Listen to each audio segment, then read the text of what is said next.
যাদের হাতে যায় ক্ষমতা দেশ যেন বাপের ভিটা, রাখতে চেয়ে আর শুরু করে বিদেশিদের পাচাটা। যাদের হাতে যায় ক্ষমতা দেশ যেন বাপের ভিটা, রাখতে চেয়ে আর শুরু করে বিদেশিদের পাচাটা। বিদেশিদের কথা মতো চালায় ওরা নিজের দেশ, বিদেশিদের কথা মতো চালায় ওরা নিজের দেশ।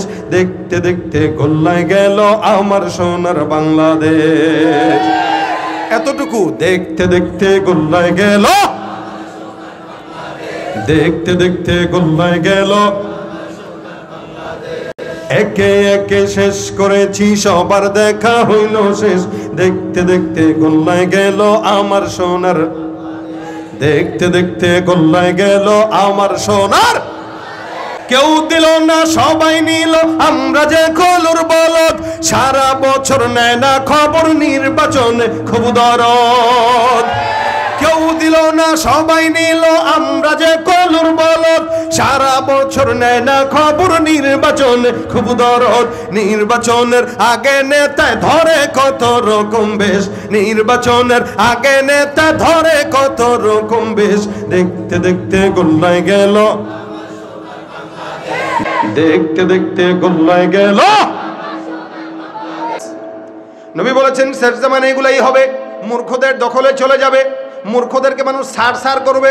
সেদিন দেখছেন না এক বক্তা এক মূর্খ চেয়ারম্যানের হাতে চুমা দিয়ে বরণ করছে, আর সেই মূর্খ চেয়ারম্যান তারা গালি দিয়ে স্টেজ থেকে নামাইছে। দেখছেন নি আপনারা? গালি দিয়ে স্টেজ থেকে নামাইছে মূর্খ চেয়ারম্যান। চুমা যদি না দিত গালি দেওয়ার সাহস করতো না, চুমা দিয়েই গালি দেওয়ার রাস্তা খুলে দিছে। কারণ মূর্খ যেটা পাওয়ার যোগ্যতা ছিল না ওইটা মূর্খকে দেওয়া হয়েছে, মূর্খর ঘাড় মোটা হয়ে গেছে। এজন্যই আমি বলি মাহফিলগুলো যারা আপনারা করেন যুবক ভাইরা, আমি অলরেডি গত বছর ঘোষণা দিয়ে দিয়েছি, এই বছর আমি সেভাবেই চলতেছি। সামনের থেকে যত মাহফিল করব নিয়ত এভাবেই করেছি, আইনও এটা করেছি। মাহফিলের সভাপতি অথবা প্রধান অতিথি কোন এলাকার চেয়ারম্যান, মেম্বার, পাতি নেতা, মূর্খ নেতা এরা থাকতে পারবে না, এরা থাকলে ওয়াজ করব না। কোরআনের মাহফিলে, কোরআনের মাহফিল একটা মূর্খ চেয়ারম্যান মেম্বার কি বুঝবে? কি বুঝবে সে? তাদের রাজনৈতিক মঞ্চে তো আমাদেরকে সভাপতি বানায় না, বানায়? তাদের রাজনৈতিক মঞ্চে আমাদেরকে বানায়, তা আমাদের মাহফিলে তাদেরকে কেন সভাপতি বানাইতে হবে? এখন আপনি বলবেন টাকা দেয়, ওই মূর্খের টাকা, ওই সুদের টাকা, ঘোষের টাকা দিয়ে আল্লাহর কোরআনের মজমা করার কোন প্রয়োজন নাই, হতে পারে না। ঠিক কিনা? ধরে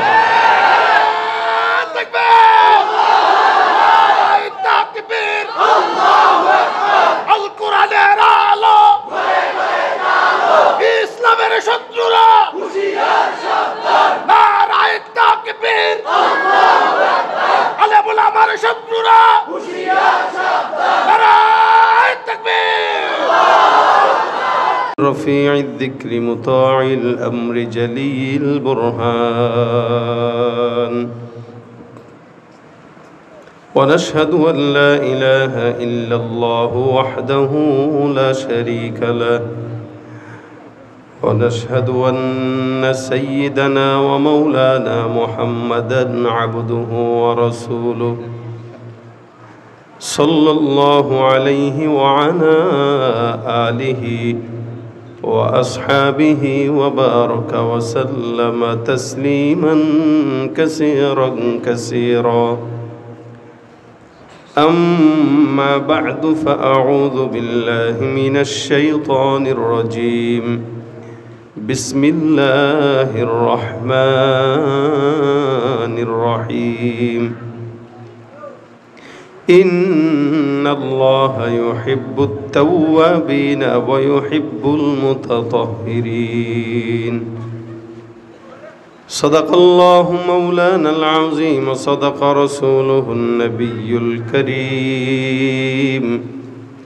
وقال النبي صلى الله عليه وسلم: من لزم الاستغفار جعل الله من كل هم فرجا، أو كما قال عليه الصلاة والسلام.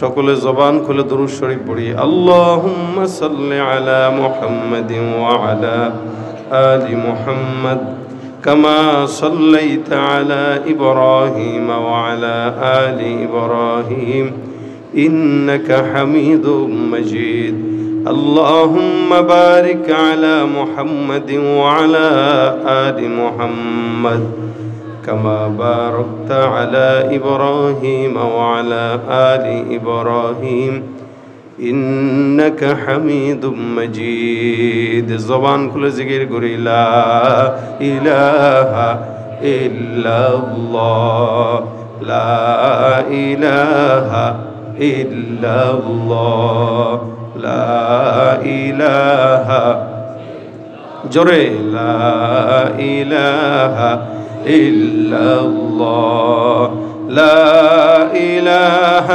إلا الله لا إله إلا الله لا إله إلا الله لا إله إلا الله لا إله إلا الله لا إله إلا الله لا إله إلا الله لا إله إلا الله لا إله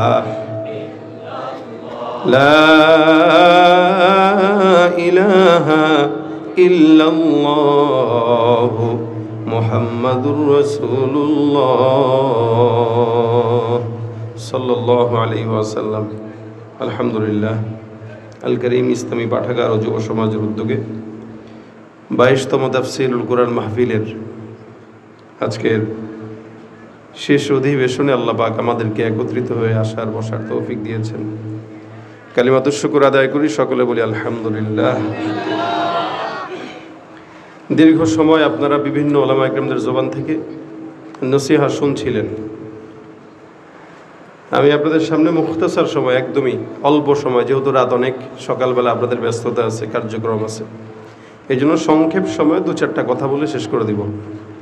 উঠাউঠি না করে একদম মোনাজাত পর্যন্ত সবাই বসবার ইচ্ছা আছে? কারা কারা বসবেন হাতটা তুলে দেখান। জোরে বলেন না, নারায়ে তাকবীর। আরো জোরে নারায়ে তাকবীর। আলহামদুলিল্লাহ, আল্লাহ কবুল করুক, বলেন আমিন। ভাইরা আমার, আজকের এই মজমায় আমরা এখানে যারা বসছি, আমরা সবাই আল্লাহ পাকের বান্দা, গোলাম, এবং আল্লাহ পাক রব্বুল আলামিন আমাদেরকে পাঠিয়েছেন শুধুমাত্র তার গোলামির জন্য।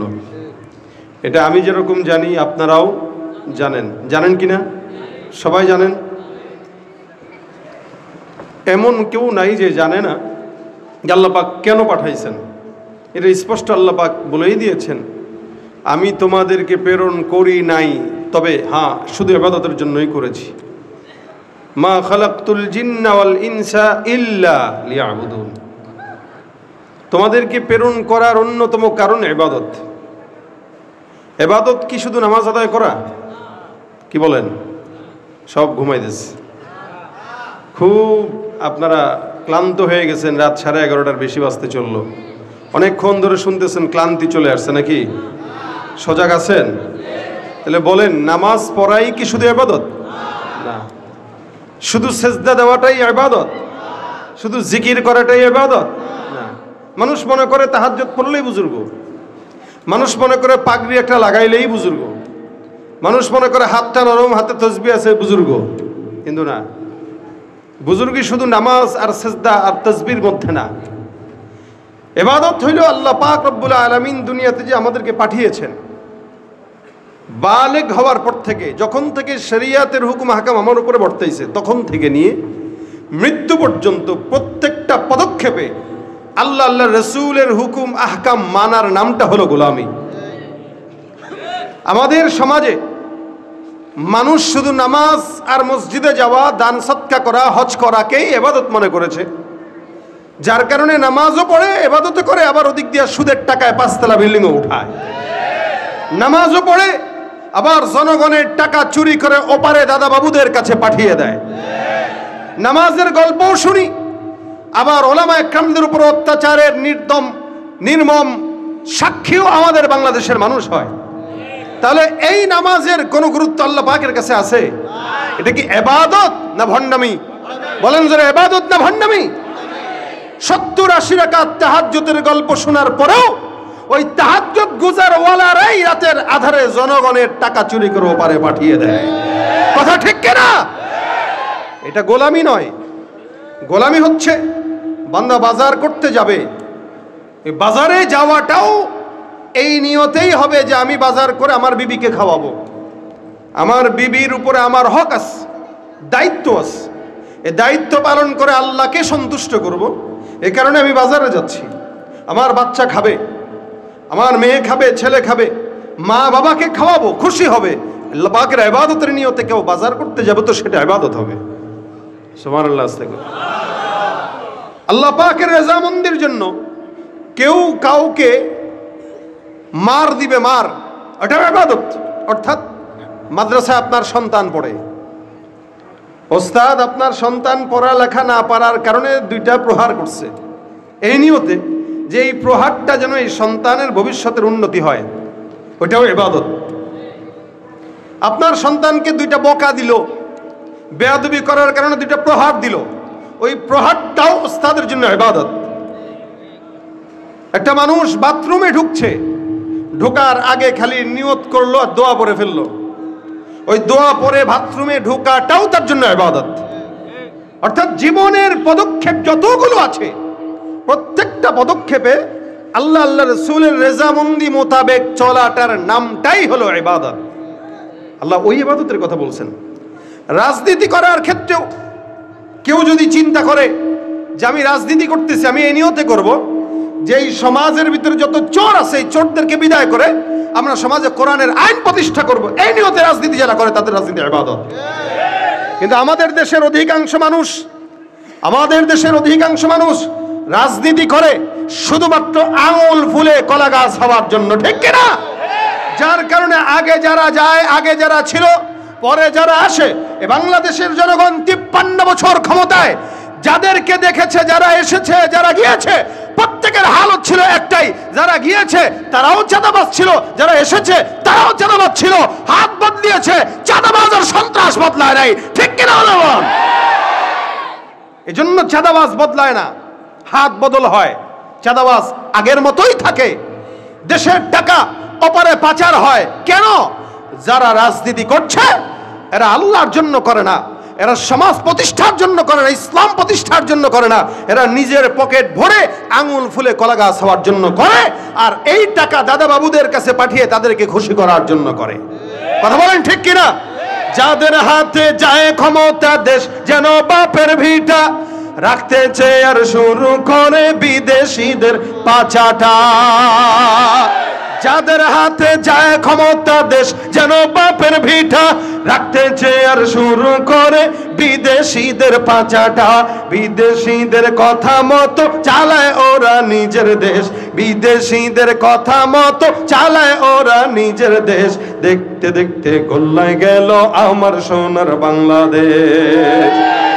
এতটুকু, দেখতে দেখতে গোল্লায় গেল, দেখতে দেখতে গোল্লায় গেল,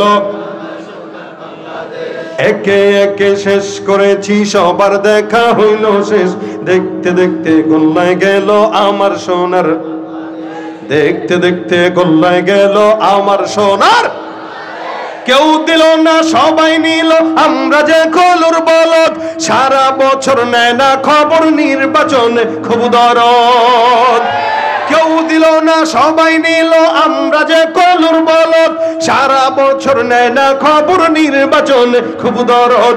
নির্বাচনের আগে নেতা ধরে কত রকম বেশ, নির্বাচনের আগে নেতা ধরে কত রকম বেশ। দেখতে দেখতে গোল্লায় গেল, দেখতে দেখতে গোল্লায় গেল।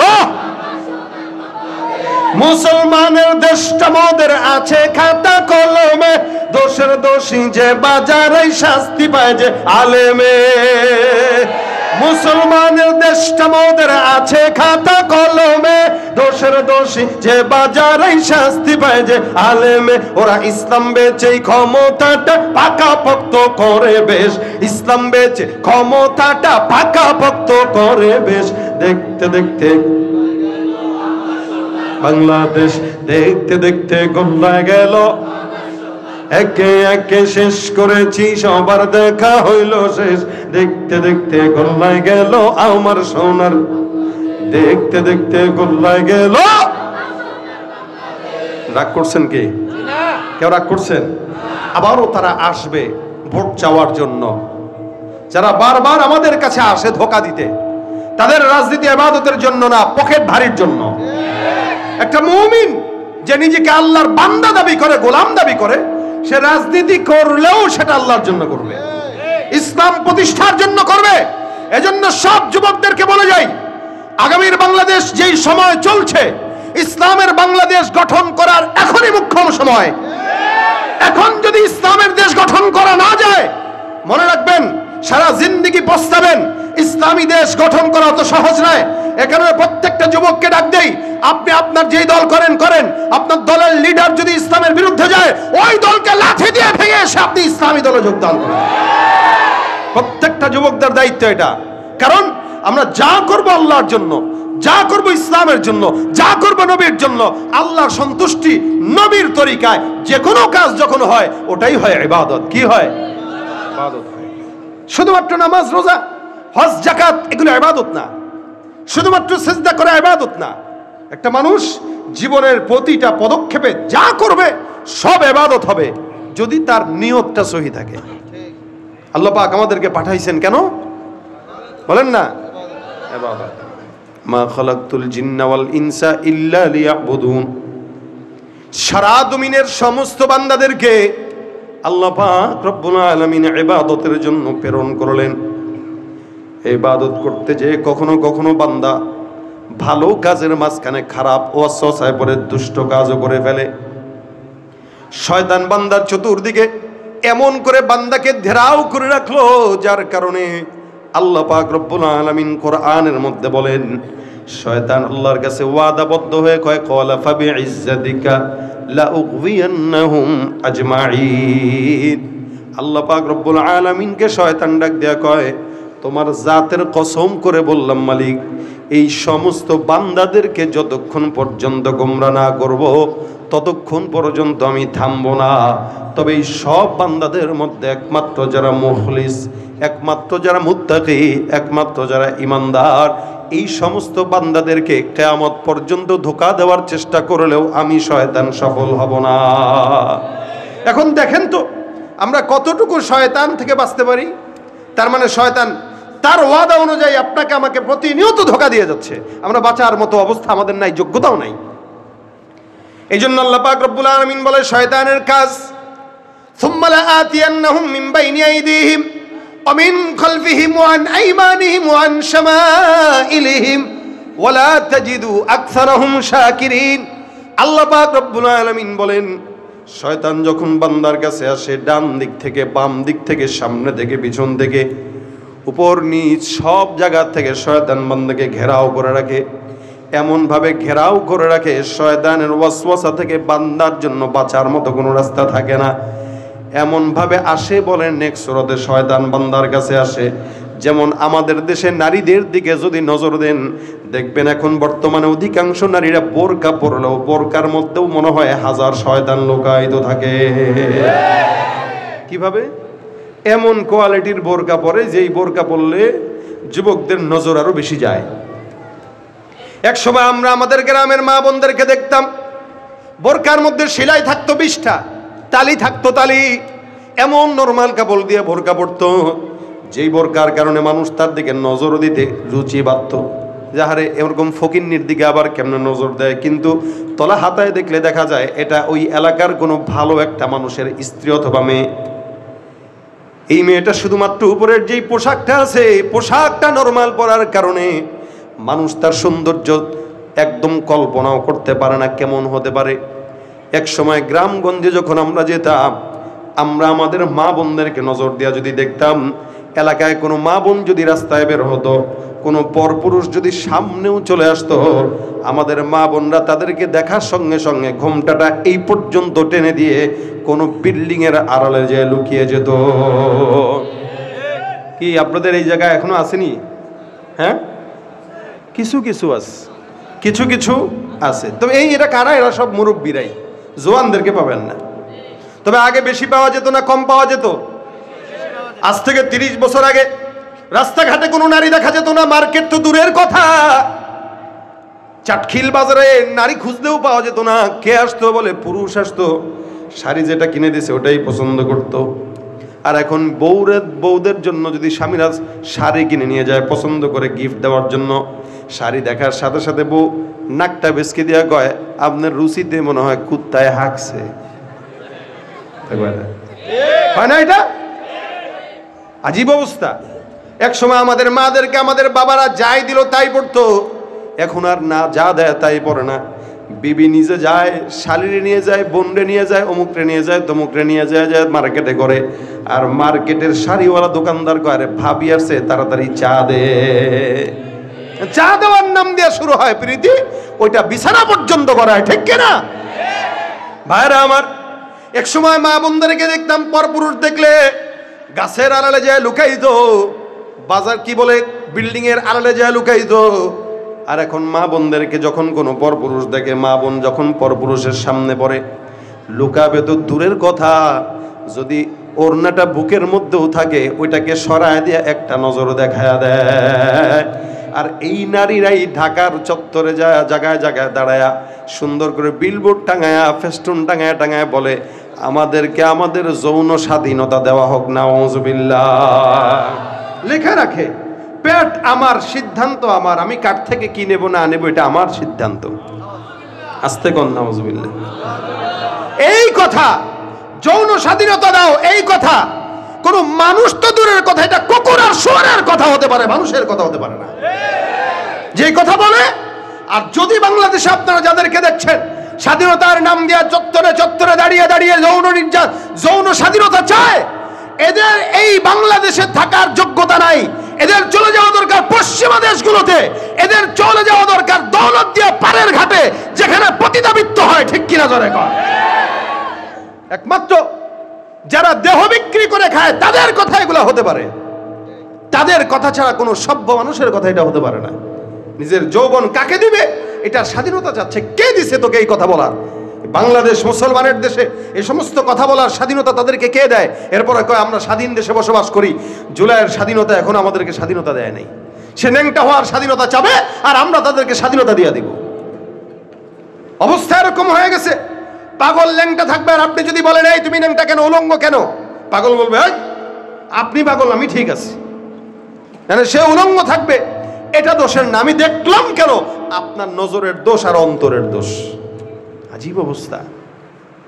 ওই যে আল্লাহ পাক রব্বুল আলামিন বললেন সুম্মা লাতিয়ান্নাহুম মিন বাইনি আইদিহিম ওয়া মিন খালফিহিম, চতুর্দিক থেকে শয়তান আসবে, ডান বাম সামনে পিছনে সব জায়গা থেকে শয়তান এসে একটা বান্দাকে ঘেরাও করে রাখবে। এমন অবস্থা হয়েছে বর্তমান জামানায় বান্দারা চতুর্দিক থেকে ফিতনার মধ্যে ডুবে গেছে। আজ থেকে 50 বছর আগের ফিতনা আর এখনের ফিতনা এক না। আজ থেকে 30 বছর আগের ফিতনা এখন আর ফিতনা এক নয়। আগের ফিতনা এখন আর চাইতে অনেক কম ছিল, দিন যত যাচ্ছে ফিতনা তত বাড়তেছে। ঠিক কিনা? জামানা যত ফিতনার দিকে আগাবে মানুষ তত জাহান্নামের দিকে আগাবে। আল্লাহ পাক রব্বুল আলামিন বলেন ওয়াস-সাবিকুনাস সাবিকুন উলাইকাল মুকাররাবুন ফি জান্নাতিন নাঈম সুল্লাতুম মিনাল আউয়ালিন ওয়া কলিলুম মিনাল আখিরিন। জামানা যত সামনের দিকে আগাবে এত এত ফিতনা বাড়বে, মানুষ তত জাহান্নামের দিকে আগাবে। মানুষ ভালো মন্দ বাস বিচার করার যোগ্যতাও হারায় ফেলবে। জামানা মূর্খদের হাতে যাবে। এই সমাজ যত মানুষ চালাবে এদের অধিকাংশই সবাই মূর্খ। আর শিক্ষিতদেরকে মানুষ শুধুমাত্র মসজিদ আর স্কুল কলেজের টিচারিতে দেখতেই পছন্দ করবে। আর সমাজের বড় বড় চেয়ারগুলো সব মূর্খরা চোর বাটপাররা দখল করে নিবে। কি বলেন ঠিক কিনা? এটাই তো হচ্ছে, এটাই তো হচ্ছে। এটা হওয়ার কথা, রাসূলের হাদিস। নবী বলেছেন শেষ জামানে এগুলাই হবে, মূর্খদের দখলে চলে যাবে, মূর্খদেরকে মানুষ সার সার করবে। সেদিন দেখছেন না এক বক্তা এক মূর্খ চেয়ারম্যানের হাতে চুমা দিয়ে বরণ করছে, আর সেই মূর্খ চেয়ারম্যান তার গালি দিয়ে স্টেজ থেকে নামাইছে। দেখছেন নি আপনারা? গালি দিয়ে স্টেজ থেকে নামাইছে। মূর্খ চেয়ারম্যান, সুমা যদি না দিত গালি দেওয়ার সাহস করতো না, সুমা দিয়েই গালি দেওয়ার রাস্তা খুলে দিছে। কারণ মূর্খ যেটা পাওয়ার যোগ্যতা ছিল না ওইটা মূর্খকে দেওয়া হয়েছে, মূর্খর ঘাড় মোটা হয়ে গেছে। এজন্যই আমি বলি মাহফিলগুলো যারা আপনারা করেন যুবক ভাইরা, আমি অলরেডি গত বছর ঘোষণা দিয়ে দিয়েছি, এই বছর আমি সেভাবেই চলতেছি। সামনের থেকে যত মাহফিল করব নিয়ত এভাবেই করেছি, আইনও এটা করেছি। মাহফিলের সভাপতি অথবা প্রধান অতিথি কোন এলাকার চেয়ারম্যান, মেম্বার, পাতি নেতা, মূর্খ নেতা এরা থাকতে পারবে না। এরা থাকলে ওয়াজ করব না। কোরআনের মাহফিলে, কোরআনের মাহফিল একটা মূর্খ চেয়ারম্যান মেম্বার কি বুঝবে? কি বুঝবে সে? তাদের রাজনৈতিক মঞ্চে তো আমাদেরকে সভাপতি বানায় না, বানায়? তাদের রাজনৈতিক মঞ্চে আমাদেরকে বানায়, তা আমাদের মাহফিলে তাদেরকে কেন সভাপতি বানাইতে হবে? এখন আপনি বলবেন টাকা দেয়, ওই মূর্খের টাকা, ওই সুদের টাকা, ঘোষের টাকা দিয়ে আল্লাহর কোরআনের মজমা করার কোনো প্রয়োজন নাই, হতে পারে না। ঠিক কিনা ধরে?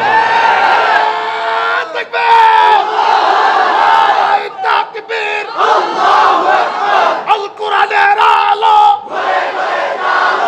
ইসলামের শত্রুরা হুঁশিয়ার সাবধান, নারায়ে তাকবীর, আল্লাহু আকবার, আলেমুল আমার শত্রুরা হুঁশিয়ার সাবধান, নারায়ে তাকবীর। এলাকার মানুষকে, এলাকার নেতাকে অথবা অন্য কাউকে যে আপনারা খালি কয়েকদিন একটু পালসে টাকা দিয়া তারা যদি গোনা ধরা শুরু করেন তা আল্লাহর গোলামি করবেন কিভাবে? এজন্য ভাইরা আমার, আমি কথা যেটা বলছি এটাতে কেউ রাগ করছেন? রাগ করছেন কেউ? এখন আর রাজনৈতিক কোনো সরকার নাই, সুতরাং রাগ করার প্রশ্নই আসে না। ক্ষমতাশীল দল যখন ক্ষমতায় ছিল তখন আমরা হক কথা বলে গেছি, আপনারা শুনেন নাই আমাদের কথা। যখন ক্ষমতাশীল দল ছিল তখনও তাদের মুখে আমরা এরকম লাগামহীন বক্তব্য দিয়ে গেছি তাদের অন্যায়ের বিরুদ্ধে। সুতরাং এই মুহূর্তে তো কেউ নাই, যারা অন্যায় করবে আমাদের অন্যায়ের প্রতিবাদ চলবে। এটা আমি একার দায়িত্ব না, আপনাদেরও দায়িত্ব, প্রত্যেকের দায়িত্ব। হক কথা বলা, হকের পথে চলা ইমানদার হিসেবে প্রত্যেকের দায়িত্ব। এটাই আল্লাহ পাকের গোলামি। কার গোলামি এটা? আল্লাহর গোলামি। খালি নামাজ রোজা করা আল্লাহর গোলামি না। যেহেতু নামাজ রোজা আমরা তো পড়ি না, ঠিক আছে, এটা তো পড়বেন, এটা আপনার দায়িত্ব না, এটা ফরজ। নামাজ রোজা এটা আপনার জন্য ফরজ, কিন্তু হকের পথে চলা, হক কথা বলা, মাজলুমের পক্ষে দাঁড়ানো এটা আপনার দায়িত্ব। এটা আপনার দায়িত্ব, আপনার করতে হবে ইমানদার হিসেবে। যে ভাইরা আমার, এই জামানার ফিতনা বাড়তেছে, সামনে যত জামানা আগাইতেছে এর ভিতরে ডুবে যাব, গুনাহ হয়ে যাবে, আবার আল্লাহর কাছে তাওবা করব। এই সমস্ত গোলামীদের ভিতরে আল্লাহ পাক রব্বুল আলামিন তাদেরকে মহব্বত করেন। দুইজন ব্যক্তির কথা আল্লাহ পাক আয়াতে বলেছেন। আল্লাহ বলেন, ইন্নাল্লাহা ইউহিব্বুত তাওয়াবিন ওয়া ইউহিব্বুল মুতাতাহহিরিন। নিশ্চয়ই আল্লাহ তাওবাকারীদেরকেই ভালোবাসেন এবং যারা পবিত্র তাদেরকে ভালোবাসেন। পবিত্র কারা? যারা নিজেদের জিন্দেগিটাকে তাওবা করে পবিত্র বানায় তারা পবিত্র। গুনাহের থেকে যারা মাফ চায় তারা পবিত্র। আল্লাহ পাক বলেন, যারা তাওবা করে তাদেরকে আল্লাহ মহব্বত করে, এবং তওবা করার পরে যে পবিত্র হয়ে যায় ওই পবিত্র ব্যক্তিদেরকে আল্লাহ মহব্বত করেন। আমরা কতজন পবিত্র হয়েছি এটা আমরা জানি না। আমার পবিত্রতা কতটুকু, আমি আল্লাহর কাছে কতটুকুন তওবা করছি এটা আমরা জানি না, কিন্তু আল্লাহ পাকের কাছে তাওবাটা অনেক পছন্দের, অনেক প্রিয়, অনেক বেশি পছন্দের। এই কারণে আল্লাহ পাক রব্বুল আলামিন তাওবাকারীদের ব্যাপারে অসংখ্য আয়াত নাজিল করেছেন। গুনাহ আপনার আমার প্রত্যেকের বান্দার হয়। এখানে এরকম কে আছেন যে বলবেন আমার জীবনে এ পর্যন্ত কোনো গুনাহ নাই? আছেন কেউ? ও ভাই আছেন কেউ? একজন হাত তুলেন না। যুবকরা কেউ আছেন যাদের বয়স 60-70 বছর, এরকম কেউ আছেন? বলেন এই জামানায় এ পর্যন্ত নবীদের পর থেকে নিয়ে, সাহাবীদের পর থেকে নিয়ে, তাবেঈদের পর থেকে নিয়ে আজ পর্যন্ত যতগুলো মানুষ এসেছে বা আসবে, গুনাহ সবার কথা কয় না, আছে না নাই? এখন কথা হইল গুনাহ করা দোষের না, গুনাহের উপরে অটল থাকাটা দোষের। গুনাহের উপরে অটল থাকা দোষের, গুনাহ করা দোষের না। গুনাহ আমিও করি, আপনারাও করেন, প্রতিনিয়ত গুনাহ হবেই, কিন্তু অটল থাকাটা দোষের। এই জন্য আল্লাহ রাসূল সাল্লাল্লাহু আলাইহি ওয়াসাল্লাম বলেন, আত-তাইবু মিনাজ যামবি কামান লা যামবা লা। তাওবাকারীর হালও তেমন হয়ে যায়, সে যখন আল্লাহর দরবারে মাফ চায়, তাওবা করে, আল্লাহ পাক তাকে এমন পবিত্র বানায় দেয় যাতে তার জিন্দেগিতে কোনো গুনাহ আর হয় নাই। সুবহানাল্লাহ। ভাইরা আমার, এখানে যারা আমরা বসা প্রত্যেকেই যদি নিয়ত করেন আজকে থেকে সকাল থেকে রাত পর্যন্ত কতগুলা গুনাহ করছি, একটু যদি লেখেন প্রতিদিন যে আমার এই সারাদিন এই গুনাহগুলো হয়েছে। আবার আগামীকাল আসলে আগামীকাল দিনের পর রাত যখন আসবে তখন নিজে হিসাব মিলাবেন এই গুনাহগুলো আমরা করছি।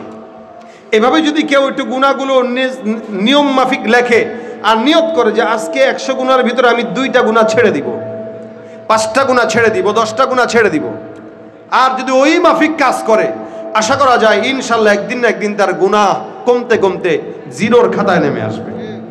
কিন্তু আমরা গুনাহ করি, গুনাহ নিয়ে টেনশনও করি না, চিন্তাও করি না, অনুতপ্তও হই না, যার কারণে আমাদের হালতেই বর্তমান সময়ে খুন, গুণ, সন্ত্রাসী, চাঁদাবাজি যেই পরিমাণে বাড়ছে এটাকে গুনাহই মনে করতেছে না, অথচ কত বড় অন্যায়। এই জন্য রাসূল বলেন কেউ যদি গুনাহ করার পরে ইস্তিগফার করে আল্লাহ পাক রব্বুল আলামিন সমুদ্রের ফেনা পরিমাণ গুনাহ হলেও আল্লাহ পাক তাকে নিষ্পাপ মাসুম বানায় দেন। সমুদ্রের ফেনা, সমুদ্রের কুল আছে কিনারা নাই, শুরু আছে শেষ নাই, যেখানে আপনি দেখবেন ওটাই শুরু কিন্তু শেষ খুঁজে পাবেন না। আল্লাহ নবী বলেন এই সমস্ত সমুদ্র, এই সমস্ত সমুদ্রের পানি আর তার যেই ফেনা আছে এই ফেনা সমান গুনাহ যদি বান্দার হয়, আল্লাহ পাক বান্দার একটা শব্দ আস্তাগফিরুল্লাহ, একটা শব্দের কারণে আল্লাহ তার সব গুনাহগুলো মাফ করে দেন। বলেন না একবার আস্তাগফিরুল্লাহ, জোরে বলেন আস্তাগফিরুল্লাহ। হাদিস শরীফে পয়গম্বর বলেন কোন বান্দা যখন তওবা করে আল্লাহ পাক কতটুকু মোহাব্বত করেন, কতটুকু খুশি হন। এক লোক মুসাফির কোন জায়গায় সফর হালতে গেল, যেতে যেতে যেতে যেতে হঠাৎ করে ক্লান্ত এমন এক জায়গায় ওনার জিনিস থামাইলেন, উনি নিজেও বিশ্রাম নেওয়ার জন্য থামলেন, উটটাও রাখলেন পাশে। উটের উপরে বিশাল বড় রসদপত্র, ওনার খাবার দাবার পানীয়। আল্লাহর বান্দা ঘুম লেগে আসলো, ঘুম চলে আসার পর হঠাৎ করে ঘুম থেকে উঠে তাকায় দেখে তার কিনারায় উটটা আর দেখা যায় না, উটটা চলে গেছে, হারায় গেছে। এই মুসাফির বান্দা উট যখন হারায় গেল পেরেশানিতে পড়ে গেছে। আরে পানি, খাবার দাবার, কাপড় চোপড়, ব্যবসায়িক যত কার্যক্রম আছে সবগুলো উটের মাথায়। উটটাই যে ওদের হারায় যায়, এই বিশাল বড় মরুভূমি, কিলোমিটার 1.5 কিলোমিটার, শত শত কিলোমিটার, এই মরুভূমির মাঝখানে আমার মতো বান্দার মরণ ছাড়া আর কোনো দ্বিতীয় রাস্তা নাই। আল্লাহর বান্দা তালাশ করা শুরু করলো, যেতে যেতে যেতে যেতে 3 মঞ্জিল পর্যন্ত গেল। প্রথম 1 মঞ্জিলে গেল, একটা স্টেশনে গেল, ওখানে পায় না। আবার দ্বিতীয় স্থানে গেল, ওখানেও পায় না। আবার তৃতীয় স্থানে গেল, প্রায় 3 কিলোমিটার বান্দা হাঁটলো, কিন্তু তার উটের কোনো খবর নেই।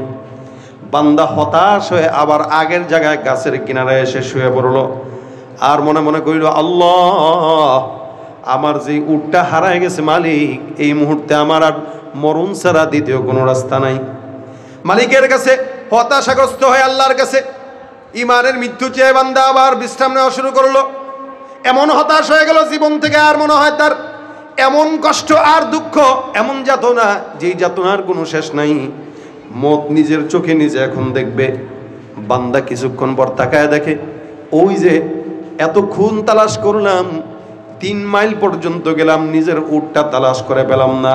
হঠাৎ করে তাকায় দেখে ওই রসদপত্র সহ উটটা তার কিনারায় এসে দাঁড়ায় গেছে।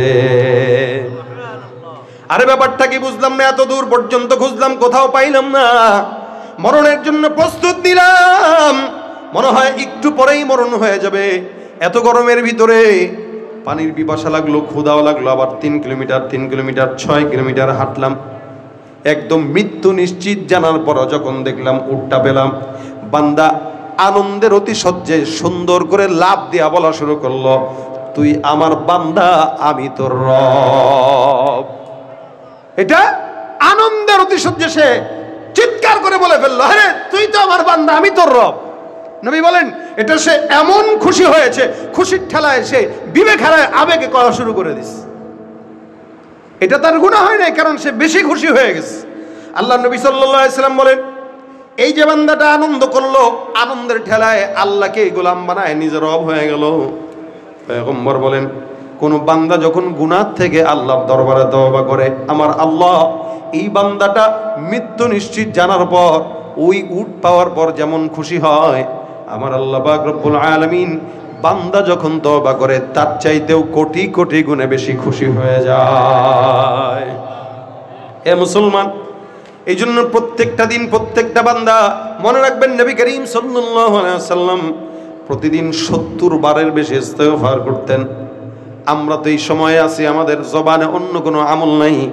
এই জন্য হাতের কাজ, পায়ের কাজ, জবানের কাজের ফাঁকে ফাঁকে, সমস্ত কাজের ফাঁকে ফাঁকে একটা কাজ উঠায় নেবেন যখনই সময় হয়। আস্তাগফিরুল্লাহ, আস্তাগফিরুল্লাহ, আস্তাগফিরুল্লাহ। বান্দা জবানে যদি ইস্তিগফারের আমল উঠান, ইনশাআল্লাহ মরণটাও তওবার মরণ হয়ে যাবে। আর তওবার মরণ যখন হয়ে যাবে, বিনা হিসাবে জান্নাত নাকি জাহান্নাম? জান্নাত। এই কারণে জবানে যখন সময় হয়, দোকানপাটে বসা, কোন জায়গায় গাড়িতে বসে রয়েছি, একসাথে অনেক ভাইরা বসা, হুট করে মাঝখানে মনে আসলে আস্তাগফিরুল্লাহ, 5 ওয়াক্ত নামাজের পর আস্তাগফিরুল্লাহ। আল্লাহ, নামাজ যদিও পড়লাম, নামাজের মধ্যে যদি কোনো ভুল হয়ে থাকে, আল্লাহ তুমি আমার নামাজ কবুল করে নিও, মাফ করে দিও। কোন ইবাদত করার পরে আল্লাহর কাছে বলবেন, আল্লাহ ইবাদতটা করলাম, হক আদায় করতে পারি নাই, মাওলা তুমি মাফ করে দিও। এইভাবে ইস্তেগফার যদি কোনো বান্দা জবানে উঠায় নেয়, ইনশাআল্লাহ মরণের সময় বান্দার ইস্তেগফার নসিব হয়ে যাবে। আজকে থেকে নিয়ত করব, যখনই সময় হয়, যারা ফসল ফলাদি আছে, ধান লাগাইছেন, আলু লাগাইছেন, পেঁয়াজ লাগাইছেন, অথবা অন্যান্য শস্য ফসল লাগাইছেন, আম লাগাইছেন, লিচু লাগাইছেন, যে যেই ফসলি কাজ করেন না কেন, প্রত্যেকটা ফসলি কাজের সময় জবানে আস্তাগফিরুল্লাহ, আস্তাগফিরুল্লাহ পড়বেন। ইস্তেগফারের বদৌলতে আল্লাহ পাক রব্বুল আলামিন ফসলের মধ্যে বরকত দান করে দিবেন। পড়ব তো ইনশাআল্লাহ, এমন ভাবে পড়ব যাতে জবানে ফিট হয়ে যায়। আল্লাহ পাক আমাদের তৌফিক দান করুক, বলেন আমিন। বলেন আস্তাগফিরুল্লাহ। কতটুকু রাসূল বলেন? খালি এতটুকু, আস্তাগফিরুল্লাহ রাব্বি মিন কুল্লি যামবিন ওয়া আতুবু ইলাইহি। শেষ। এতটুকুন যদি প্রতিনিয়ত পড়েন, গুনাহ মাফ হবে, টাকা না থাকলে টাকা দিবে, বৃষ্টি না থাকলে বৃষ্টি দিবে, সম্পদ না থাকলে সম্পদ দিবে, বাচ্চা না থাকলে বাচ্চা দিবে, বিপদ থাকলে বিপদ মুক্তি দিবে। এমন কোনো নাই যেটা আল্লাহ দিবে না ইস্তেগফারের বরকতে। সব দান করবেন আল্লাহ পাক। আল্লাহ পাক আমাদের সকলকে তৌফিক দান করুন, ইস্তেগফারের আমল করার তৌফিক দান করুন, বলেন আমিন। আজকের এই মজমায় অনেক বয়ান শুনছেন, সব ভুলে গেছেন হয়তো, বাসা পর্যন্ত নিবেন একটা শব্দ, আস্তাগফিরুল্লাহ। এটা নিজে পড়বেন, বিবিকে পড়াবেন, সন্তানদেরকে পড়াবেন। যখন সময় হয়, কোনো বন্ধু বান্ধব বিবিকে শোনায় শোনায় পড়বেন, বলো ইস্তেগফার পড়ো, ইস্তেগফার পড়ো। প্রতিদিন কমাস কম 5 ওয়াক্ত নামাজের পরে 20 বার করে পড়লেও 100 বার হয় অন্তত। ভাই, এইটা যদি করতে পারেন, ইনশাআল্লাহ এই ইস্তেগফার আপনার আমার জন্য সাক্ষী হয়ে যাবে।